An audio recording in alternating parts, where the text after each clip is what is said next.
So I just had a couple of questions, and I kind of wanted to start off with, um, let's just say, introduce yourself and kind of how you got to this position, and then after that, I want to go into like how you practice and all that jazz, because you've made it this far, and I think it's actually really cool. And also, I want to ask some questions about from Pika to Sheik.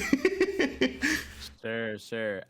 Okay, so I guess from the top, I'm Landon. I go by Captain L in Smash, of course, and I've been playing for a very long time, actually. I went to my first tournament in 2010, so wow, that's 11 years now. I was a Pikachu main in Brawl and in Smash 4 and in Ultimate for the first part of the game. I was kind of going between like Pichu and Pikachu with a little bit of Hmm. Jigglypuff in there as well. Um, Nowadays, I would say after November 2019, Okay. I kind of took a step back from the game because I was like, okay, I'm not having nearly as much fun as I used to. I want to like reevaluate, see if tournaments are really something that I still want to do. Hmm. And I, I made it very clear that it wasn't like a retiring thing. It was basically a I don't feel like playing right now, and I'll come back when I do feel like playing. I Yeah. wasn't gonna force myself, so I wanted to come back to tournaments. I found that drive again back in about I want to say April 2020, which Okay. unfortunately meant that there were no tournaments to go to Yeah. for over a year. So yeah, that was it was a while of waiting, but I was still doing like a lot of practice sessions, and in BC we were allowed to go have like a little bubble of 5 people that we could visit privately. So I had a Yeah. couple friends over who I would still practice with offline, so I wasn't like completely just Yeah. out of practice. I was also doing a bit of CPU practice and some Wi-Fi, but I am like the number one Wi-Fi hater, so Okay, gotcha. didn't do that so much. I think that Sheik contributes to that a bit, but I also just I feel like it does teach some bad habits. But I think that we'll get into that later. Okay. I also might have been proven wrong because the people who were playing tons of Wi-Fi did a lot better than I anticipated when quarantine Yeah. ended. Um, but yeah, sorry. I feel like I went on like 3 different tangents there. Was there anything else you wanted for my introduction? No, that was perfect, honestly. That was a Cool. good All right. whole encapsulating story. Yep. It's been the last 11 years of my life, I guess. Cool, cool. So then, what do you? I guess so. I guess let's start sort of from more the beginning. What were your training? Um, I guess how did you get better in that like early stages? Would you just go to tournaments and just kind of like get familiar with each and every character, or like what was your, I guess, progression to getting here? Right. So, in Brawl, when I was like still a kid in high school, I actually did play Wi-Fi, despite it being worse than Ultimate Wi-Fi and me being a Wi-Fi hater. And that was really how I like got into the competitive scene. As soon as I started like finding out about tournaments and going to them, I really fell off the Wi-Fi bandwagon like really hard. I was like, man, why would I do this when I can play with like good local players in my area? Yeah, Um, yeah. so for Brawl and a lot of early Smash 4, I didn't really practice very rigorously at all. I just kind of went to tournaments. I did go to tournaments like somewhat frequently in Smash Fest as well. So I was still Hmm. like getting reasonably good practice, but I would say that in Brawl and in the first bit of Smash Four's life, I wouldn't have called myself really a great player. I mean, I was still like doing fine at a local level, but I never had like any success out of that. I didn't travel a whole ton, but even if I had, I wouldn't have done significantly.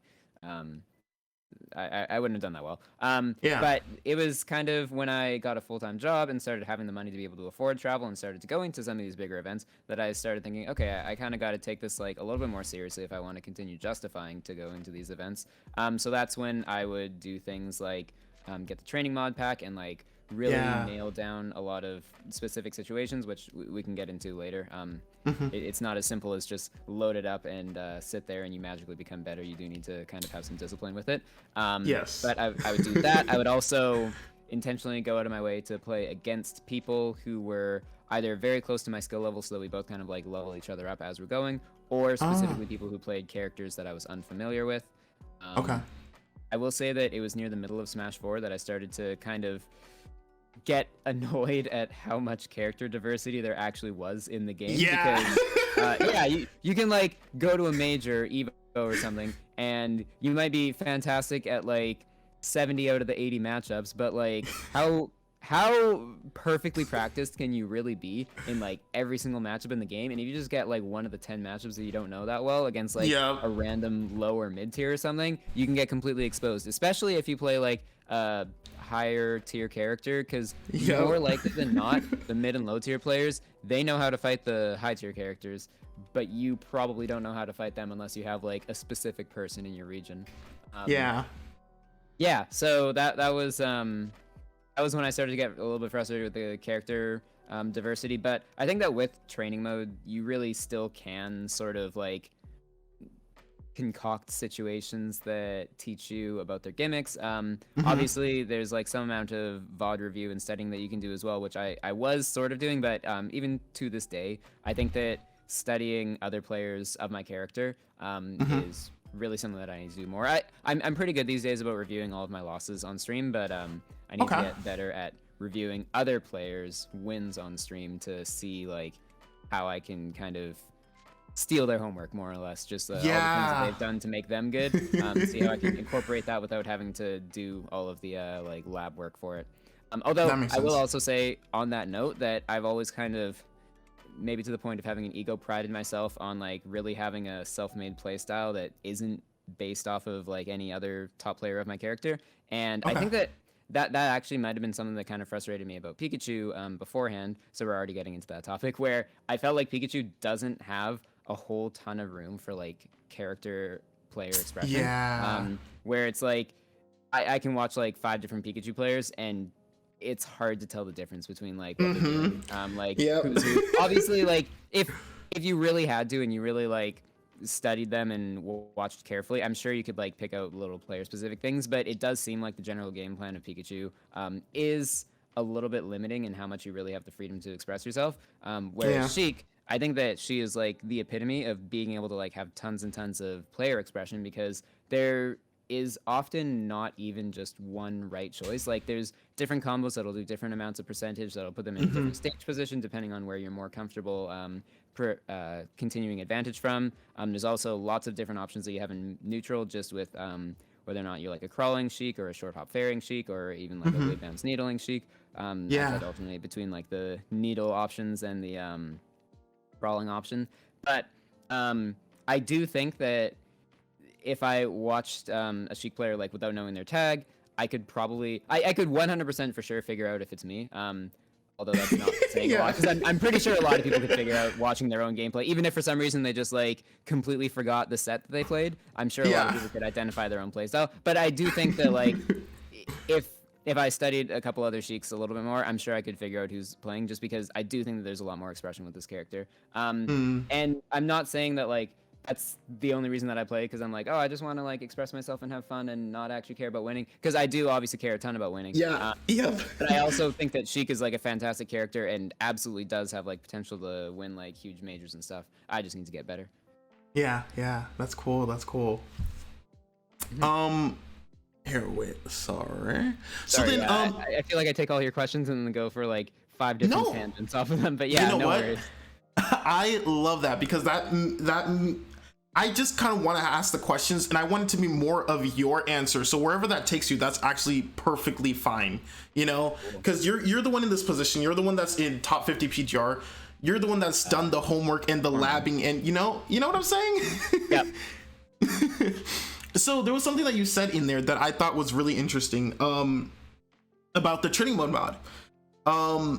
So I'm assuming, since you said there's a little bit of restraint that you need in the training mode mod, since I actually do have the training mode mod, and I feel like there's a lot of things that you can do with it, a lot of cool things that you can do with it, but like where should a person start that just has that?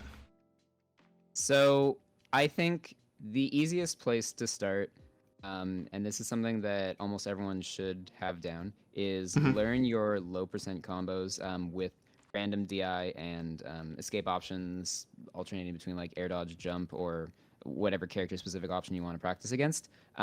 Just being able to do those and react to DI is probably the biggest advantage that the training mod possibly gives. Obviously it's great for being able to like lab out those strings in the first place. So usually what I'll do is I'll set a specific DI and a specific escape option, and I'll try to like optimize the damage output off of that. Then after I think that I've done that, then I'll do the opposite DI and I'll try to optimize the damage output off that. And then I will switch to like random DI, and I'll see what things I was doing before are like still viable even on random DI, what things that I was like practicing in either of the previous routes are like unreactable and I need to kind of switch something up to make it. You want to get into a situation where it's like no matter which DI they pick, you're kind of doing the same first movement. So a very specific example is if you do Shiek forward throw. If they do DI in versus DI out, if you're going to do a bouncing fish off that, you can like just buffer the bouncing fish, and no matter which way they go, you can kind of like adjust mid-flight and always hit it. However, if you're deciding to do bouncing fish on DI out, but do short hop up air on DI in, that's all of a sudden way harder. Like the actual moment. I saw you laughing that. Yeah. The moment where you need to make that decision is so much earlier, because it's not just you launch the bouncing fish and then at any point you kind of like figure out where they're going and adjust your trajectory. It's like the moment before you push bouncing fish, you need to decide, okay, am I actually going to do this or am I going to do jump, which is a completely different button, right? So stuff like that, I usually try to optimize a little bit to make it so that at least the first thing that I'm doing is the same. It's another similar situation if you're going to do dash jump versus just jumping, because even though those look pretty much the same more or less, it's like, oh, you're either doing a jumping aerial or a dash jumping aerial. Those are pretty much the same, but it is still, before you even jump, you have to be doing something different, and that makes things really difficult, which is why if I can get away with doing like jump drift forward instead of dash jump, that's always so much easier to react to, because then it doesn't matter. You basically have like those 3 extra frames to decide, and when things are as tight as like reacting to DI off a relatively low knockback move, and the little blue line thing that Isam always talks about, it's like sort of visible, but it can be kind of tough to see it in a non-controlled environment. And that's another risk with training mode. If you like set things up to like perfect, super ideal conditions and get used to like staring right at the blue line exactly where it's going to show up, that's great in training mode. But if you're on like I don't know, Northern Cave, and like there's all sorts of exactly. That's another reason that I'm like kind of anti Northern Cave. It's because like the background is pretty much the same color as the blue line. There's also like those blur line effects. It's like people say, "Oh, come on, man! I ran this thing through a red-green colorblind filter. I can still see everything." And it's like, yeah, that's fine. It's not like I'm not saying that colorblind people are gonna like literally just go completely blind on the stage and be like, "Oh, this is a blank screen." Like, it's just there's so much little nuance. So many like little nuanced things that with any amount of visual distraction, it becomes so much like unnecessarily harder to discern. Like I don't think that Smash Bros as a competitive esport should be testing your ability to like parse out that tiny blue line on like a crazy wild shaking background. But this is a huge tangent, and basically there's a ton of bad faith arguments both directions on Northern Cave. My TLDR is I think that it's pretty bad for visual distraction, but even if it wasn't the case, it's a bad layout because platforms hovering over nothing is just bad design. Anyway, sorry. I timed out a Greninja player. My bad. Sorry.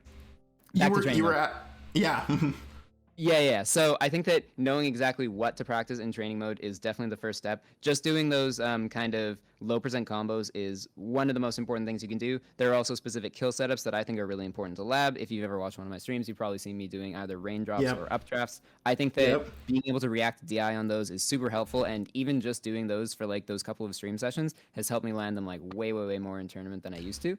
That's cool. Mostly updraft, actually. I used to never hit that, and now I kind of look for it, and I'm like, damn, you're at 70 on Battlefield? You're dead. Okay. Yeah, exactly. So knowing specifically what to practice, and more importantly, what you still need to like do more practice on top of. So another example, and this was absolutely the one thing that I kind of figured out before this interview, because I knew you'd ask it. Here's my greatest example of like the 4 different stages of when you can train. If you wanted to learn how to do like footstool, down air, out of shield, the first thing that you probably want to do is go into training mode, set the CPU to do a falling aerial, which you can totally do with the mod pack, and just footstool, out of shield. Yep. There's like so many different options. You can make them like fast fall and stuff as well. So you make them do a falling aerial, and you footstool it and you down air, and you get the muscle memory for like jump, down air, and That's it. That's about as much as you can do. Then the next step is you probably want to take it versus a CPU. Yes, I know CPUs are actually a good training tool. You didn't hear that from me. And Okay. you're not trying to like actually beat the CPU, nor are you trying to like play them as though they're a normal person. You are trying to footstool their aerials out of shield in a more dynamic environment. That's literally all you're trying to do. Wow. And just like getting that down, because it's a huge difference. Like you'll notice when you go from training mode where it's just like they keep doing jump up and then down, and you actually just like footstool it every time, you're barely reacting to anything. You're just getting the muscle memory down. Now you're actually reacting to like a real human-ish opponent trying to aerial your shield, and you're like, okay, now I can down air it out of shield. I like to use either Wolf or Lucina for that, because both of their aerials are never safer than -4, so you should always be able to footstool it. And also they kind of like, they're not multi-hits either, so it's not really a huge timing mix-up, and they also kind of like extend their limbs a little bit on landing.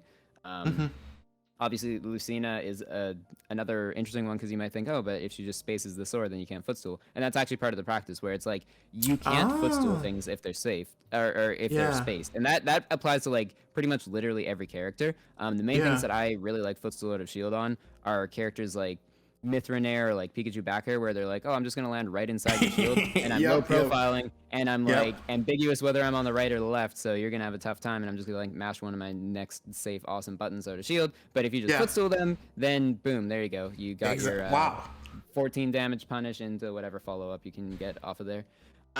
But sorry, that's the second step. The second step is CPU. Then the third step is pretty much going to be bring it out in friendlies.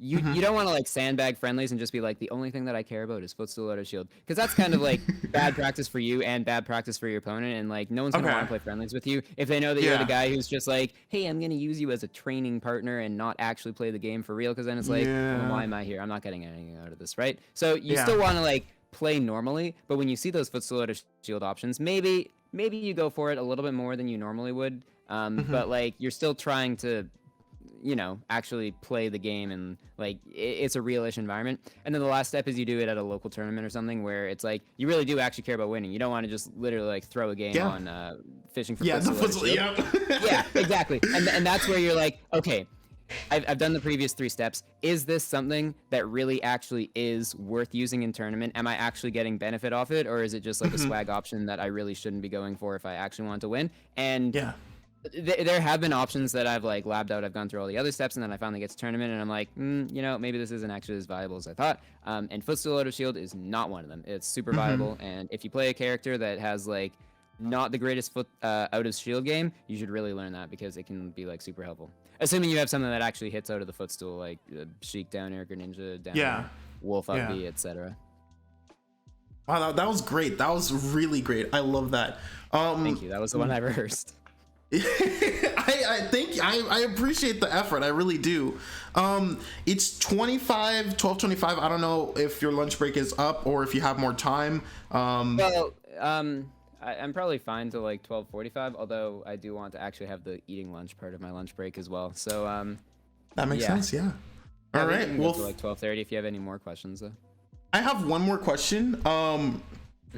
Baiting options with movement. That's one that I think is a very in neutral. You know how like, you know, you do dash dancing, you know, you do empty hops, stuff like that. That's the one that I personally struggle. I struggle with baiting people with my movement. I play Pikachu. You know, that's and I just, that part doesn't click with me. You know, I will be dash dancing and doing this and that, and then they'll just run at me, and I'm like, wait a second, you were supposed to stay there and be scared of me. Okay, so here's my hot take. Dash dancing is honestly not that good in this game. Like, you buffer it so early that when you do the dash back and dash forward, you have already mentally decided to do that dash back in long before you actually do it. So your hurt box might as well be there the whole time. You're not actually avoiding anything by doing that. The significantly better option is dash back, neutral turnaround. And if you do that, you have the ability to react to so much more. If they come in at you, you can shield, and you can get shield punishes off of that. And if they don't do anything, then you can just slowly walk forward after that. I think dash back, turn around, walk forward, dash back, turn around, walk forward is so much better than dash dancing, because during that walk forward, that's the part where you should be more vulnerable, and during the dash dance, that's where you are way more vulnerable. But if you're walking, you can shield at any point. So it becomes just so much better. That's so good. Because Yeah, I always also- get hit when I run forward.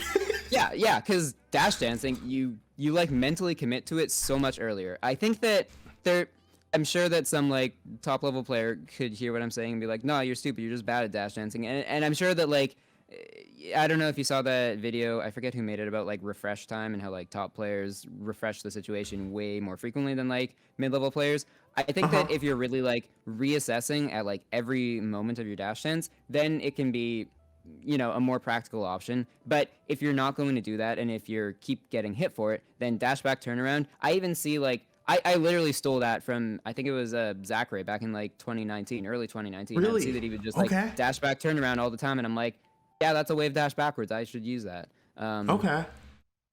Yeah, more or less. I think that, yeah, it's just so strong. It's my favorite thing about Ultimate. I know that's like one of the lamest things you ever heard. Top player thinks that dash back is the coolest part of a fighting game, but yeah, No, I don't know. Yeah. I think that dash back turnaround versus just dash dancing kind of, I don't want to use this insultingly, but mindlessly, is one of the biggest differentiators between like mid-level play and top-level play. Awesome.